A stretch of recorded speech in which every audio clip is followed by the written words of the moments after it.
This is the 2020 model of the Alfa Giulia Quadrifoglio, a midlife update on an already pretty impressive super saloon.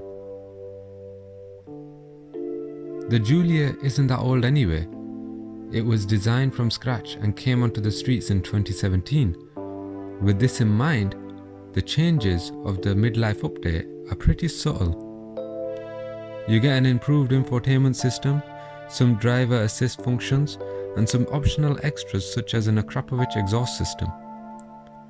Overall, still a pretty lethal recipe, a V6 borrowed from Ferrari, sort of, minimal weight, and a beautiful exterior. Hello and welcome to Naveed for Speed. You join me in a rather special car. Previously I drove the BMW M3 and currently I am sitting in the Alfa Romeo Giulia Quadrifoglio. It's got the 2.9 litre V6, something over 500 horsepower, plenty of torque and a beautiful design and incredible noise coming out the back, those twin tailpipes on either side. So we're again still at Millbrook and we're going to take this on the hill route to begin with, so let's see what that does with the car. Currently in comfort mode.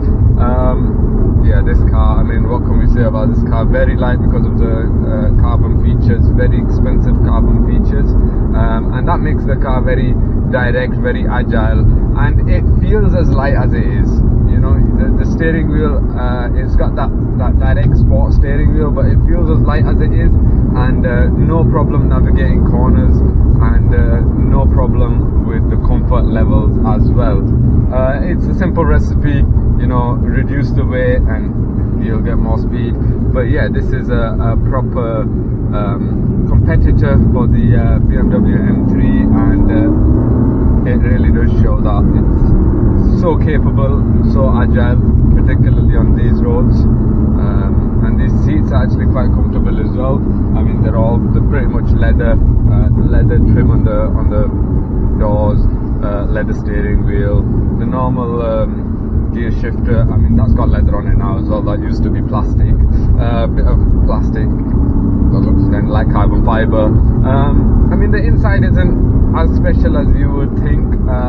Alfa have this obsession with putting the stop-start button on the steering wheel, which a lot of people aren't a fan of. I don't mind it. It does make you feel a bit more like a jet fighter pilot. The one thing that I don't like about Alfas in general, well, two things. I don't think this particular model has heads-up display, or if it does, it's not on at the moment. Usually that's quite difficult to see. And the flappy paddles, I mean, the flappy paddles are beautifully crafted, but I always hate having to try and use them because of how far they are from the indicator stalks, and sometimes I'll just end up, you know, flashing somebody or putting on the windscreen washers when I want to change gear. So that is a bit fiddly, but otherwise well designed on the inside, albeit a bit plasticky and a bit on the cheaper side, but it looks the part, it looks good, and the outside is even more beautiful, and we'll just get to that in a second. But for now, we're still going to enjoy this car. I mean, I've still had it on comfort mode, so I am going to put this now in race mode. We hold this to the side, and we've now got it in a race mode, and you can immediately hear a change in the engine sound.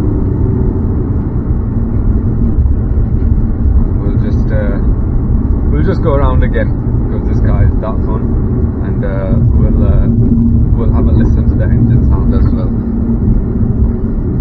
I'll just put the window down a little on this bit of stretcher road, and we'll see what we can hear if we drop a gear and disappear.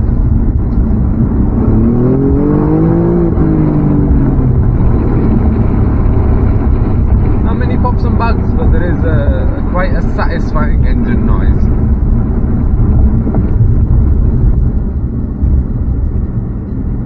Oh, it's a wonderful place, is Millbrook. Anyway, race mode. We are currently about to go on the hill route again. Right behind this your Land Cruiser. Right, okay, let's up the speed so quick.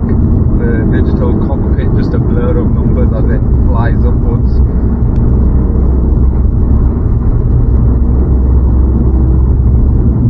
Yeah, so agile, so direct, so it makes effort look effortless, this car. Going into corners, it doesn't seem like it. I mean,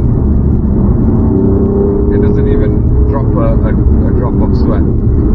Oh, then I'm getting flagged down for driving a bit too fast.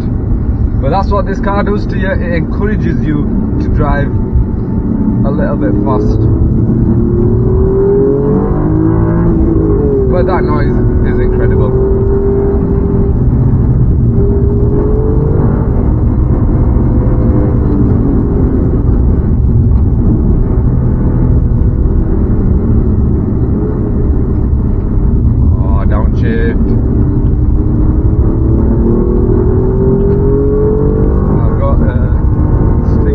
Behind me who wants to overtake me, so I'm going to let him. I am going to let him.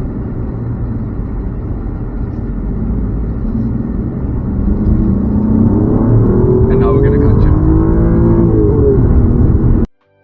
0 to 62 miles per hour comes at 3.9 seconds and top speed is 191 miles per hour, all courtesy of 510 brake horsepower from the 2.9 litre twin-turbo engine. When it comes to the fundamentals, the Giulia Quadrifoglio is ahead of the game. Great performance, courtesy of an incredible engine coupled with minimal weight. A thoroughly satisfying drive.